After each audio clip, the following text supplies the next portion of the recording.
Қайырлы күн, достар. Бүгін сіздермен смузи жасайтын боламыз. Каналыма қош келдіңіздер. Менің есімім Дана Мырзакулова. Смузиге бізге не қажет, солар туралы толық ақпарат айтып өтейін.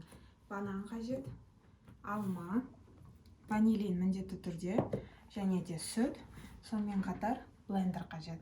Ал ендеше міндетті түрде видеоның соңына дейін көріңіздер, және де жақындарыңызға дәл осыны жасап көріңіздер. Себебі бұл фрукты мен алмамен жасалғандықтан табиғи таза өнім. Обычно магазиндегі соктарға қарағанда үйге осыны жасасаңыздар күшті шығады, және жеңіл рецепт.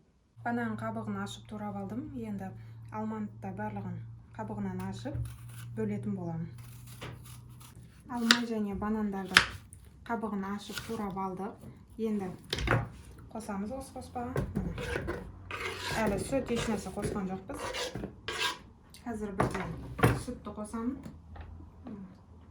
Сүттің граммы енді сіздерге байланысты, үйде неше адам, соған қарай сүтті де көбейте бересіздер. Сүтті қосамын. Сонымен қатар ванилин қосамын.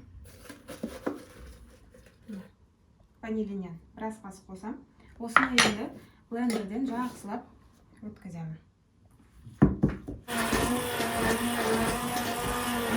Осы смузиді міндетті түрде жасап көріңіздер.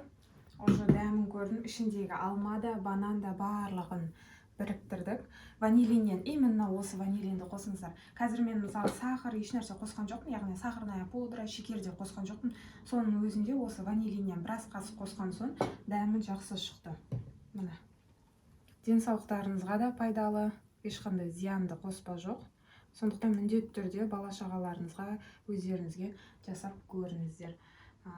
Құрамын дәл егер үлкейтіп жасаймын десеңіздер, сүтті кішкене көбірек, және де фруктты кішкене көп қосасыздар. Бір банан болса, 2 банан, 3 банан қылып қоса берсеңіздер де болады. Міндетті түрде жасап көріңіздер. Ұнап жатса лайк басып, комментарий қалдыруды ұмытпаңыздар. Және парақшаға тіркеліп қойыңыздар. Келесі видеода жүздескенше. Ол үшін достарыңызға осы видеоны толығымен таратып жіберіңіздер.